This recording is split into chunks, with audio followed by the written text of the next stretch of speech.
आज के हमारे इस वीडियो का topic why humming sound across in transmission line, मतलब कि ट्रांसमिशन लाइन में हार्मिंग साउंड क्यों आती है। दोस्तों, इस सवाल के अंदर आपको इस बात का भी ध्यान रखना है, कहीं कहीं पर आपको हार्मिंग साउंड के बजाय हिसिंग साउंड भी बोला जा सकता है कि आखिर ट्रांसमिशन लाइन में हिसिंग साउंड क्यों आ रही है। तो इन दोनों ही बातों का मतलब बिल्कुल सेम है और इन दोनों का जवाब भी बिल्कुल सेम ही होने वाला है। इसके अलावा दोस्तों, अगर हम इस सवाल को अच्छे से समझे कि आखिर इस सवाल में पूछा क्या जा रहा है, तो इसके अंदर सिंपल सी बात पूछी जा रही है। हम कई बार ट्रांसमिशन लाइन के पास में से निकलते हैं या फिर ट्रांसमिशन लाइन के जाके नीचे खड़े होते हैं, तो हमको उस हाई वोल्टेज की लाइन में कुछ आवाज सुनाई देती है। तो अब आखिर वो आवाज क्यों आती है, इसके पीछे का क्या रीजन है, वही आज की इस वीडियो के अंदर हम जान लेंगे। तो बिना देरी करे वीडियो को स्टार्ट कर लेते हैं। अगर दोस्तों वीडियो के स्टार्टिंग में ही हम डायरेक्ट इस सवाल के जवाब के ऊपर बात करें, तो इसका जवाब है कि हमारी ट्रांसमिशन लाइन में जो आवाज आती है वो हमारे कोरोना इफेक्ट के कारण आती है। अब हम में से कई लोग इस जवाब को सुनते ही बोलेंगे कोरोना इफेक्ट में तो हमें आवाज नहीं सुनाई देती, वहां पर तो हमें ट्रांसमिशन लाइन के पास में वॉयलेट ग्लो देखने को मिलता है। वॉयलेट ग्लो का मतलब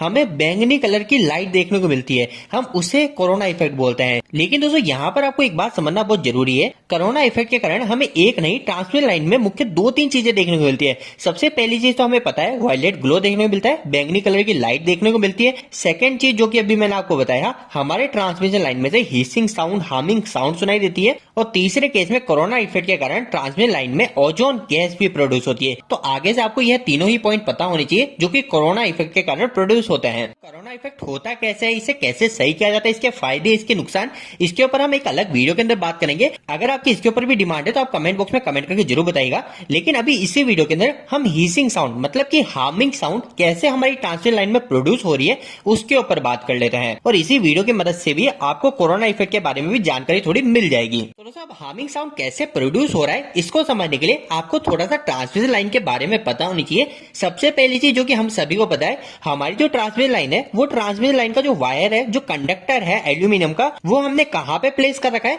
तो वो हमने प्लेस कर रखा है दोस्तों एयर के अंदर, मतलब हवा के अंदर। और अब हम सभी को एक बात यह भी पता है कि हमारी जो हवा होती है, इस हवा के अंदर करंट फ्लो नहीं होता है। जैसे कि मान लीजिए मेरा एक वायर है, इस वायर के अंदर अगर करंट फ्लो हो रहा है, तो यह वायर अगर हवा में, तो इसके पास में अगर मैं हाथ लेके चले जाता हूं तो यहां पे थोड़ी मेरे को करंट लगेगा, हमको ऐसा लगता है। लेकिन दोस्तों ऐसा बिल्कुल नहीं है। हमारी जो एयर होती है, हम इसको इंसुलेटर बोलते जरूर है कि हमारी एयर के अंदर करंट फ्लो नहीं होता, ये एक इंसुलेटर है, लेकिन दोस्तों ये प्योर इंसुलेटर नहीं होता है। मतलब कि कुछ कंडीशन फिल होने के बाद में हमारी जो एयर है, वो एयर भी हमारे एक वर्चुअल कंडक्टर की तरह बिहेव करती है। मतलब कि हमारी एक तरह से एयर में से भी करंट फ्लो होने लग जाता है। अब आप बोलेंगे कि आखिर ऐसी कंडीशन कब पैदा होती है, तो इस चीज को पता करने के लिए हमें एयर की डाई इलेक्ट्रिक स्ट्रेंथ पता होनी चाहिए। अब ये हमारी डाई इलेक्ट्रिक स्ट्रेंथ क्या होती है, तो डाई इलेक्ट्रिक स्ट्रेंथ का मतलब ये है कि हमारी जो वातावरण की एयर है, ये हमारी कितने वोल्टेज तक एक नॉर्मल कंडीशन में रहेगी, हमारी आयोनाइज नहीं होगी। या आखिर अब आयोनाइज क्या है, इन सब चीजों को भी अभी हम देखेंगे।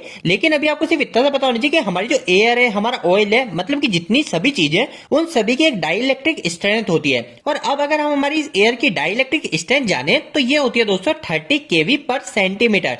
अब दोस्तों, जब हम इससे ज्यादा वोल्टेज अगर ट्रांसमिशन लाइन में जोड़ देते हैं, मतलब कि 30,000 वोल्टेज ज्यादा अगर ट्रांसमिशन लाइन में जोड़ रहे हो, तो उससे क्या होता है, तो इससे सिंपल सी बात ये होती है, हमारी जो एयर होती है वो एयर आयोनाइज हो जाती है। अब आखिर आयोनाइज का मतलब क्या है, अब इस आयोनाइज का मतलब सिंपल सा यही है कि हमारा करंट जो है, वो करंट हमारे इस वायर में से तो फ्लो हो रहा था, लेकिन अब कुछ मात्रा में करंट जो है, वो करंट एयर के अंदर से भी फ्लो होने लग जाएगा। और साथ ही साथ एक और चीज यह भी बोली जाती है कि जब भी हम हमारी इस ट्रांसमिशन लाइन के अंदर क्रिटिकल वोल्टेज से ज्यादा अगर वोल्टेज को एक्सीड करते हैं, मतलब कि उससे ज्यादा वोल्टेज देते हैं, तो इसके कारण हमारी इस एयर के अंदर ब्रेकडाउन हो जाता है। अगर एयर ब्रेकडाउन का मतलब सिंपल सी लैंग्वेज में देखें, तो हमारी जो एयर है, वो एयर हमारी एक तरह से ब्रेक हो जाती है। और इसी एयर के अंदर होने वाले ब्रेकडाउन के कारण ही हमें ट्रांसमिशन लाइन से हार्मिंग साउंड सुनाई देती है। इसके अलावा दोस्तों, यहाँ पर आपको कुछ बातें और भी पता होनी चाहिए, फिर उसके बाद में हम यहाँ पे क्लियर आंसर पे देखेंगे, क्योंकि इंटरव्यू के अंदर आप इतनी सारी चीजें नहीं बोल सकते। आपको यह पता होना चाहिए कि जो क्रिटिकल वोल्टेज है एयर का, उसके ऊपर जितने भी वोल्टेज बढ़ेंगे, मतलब कि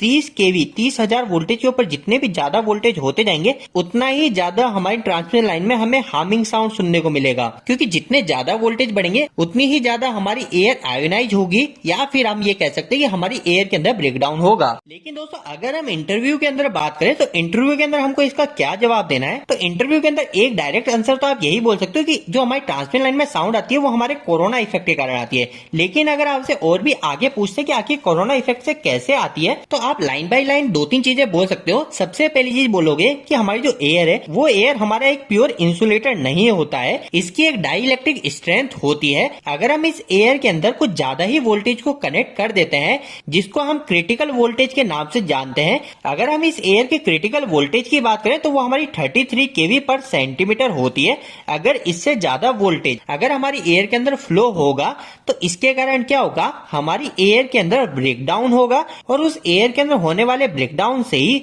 हमें हमारे ट्रांसमिशन लाइन से हीसिंग साउंड सुनने को मिलती है। इसी के साथ साथ हमारा जो कंडक्टर है ट्रांसमिशन लाइन का, उस कंडक्टर के अंदर वाइब्रेशन भी पैदा हो जाती है, मतलब कि कंडक्टर वाइब्रेट होने लग जाता है। और साथ ही साथ तीसरी चीज जो कि होता है वायलेट कलर का ग्लो देखने को मिलता है। लेकिन ये जो वायलेट कलर का ग्लो होता है ये हर कंडीशन में हमें देखने को नहीं मिलता है, ये उस समय ही देखने को मिलता है जब हमारा कोरोना इफेक्ट ट्रांसमिशन लाइन में ज्यादा ही हो रहा हो, या फिर हमारा कोई रेनी सीजन बारिश के समय हमें ये वायलेट ग्लो देखने को मिलता है। तो दोस्तों उम्मीद है कि आज के इस वीडियो के माध्यम से आपको कहीं ना कुछ बेहतर जानकारी मिली होगी। आपको ये वीडियो कैसा लगा, इस वीडियो को लाइक करके जरूर बताएं। अगर आपको कोई भी सवाल इस वीडियो के प्रति या फिर इलेक्ट्रिकल जुड़ा हुआ, आप मुझे नीचे कमेंट बॉक्स में कमेंट करके पूछ सकते हैं। इलेक्ट्रिकल वीडियो सर आप पसंद करते हैं आज हमारे चैनल को सब्सक्राइब कर लीजिए। आज के लिए इतना ही, धन्यवाद।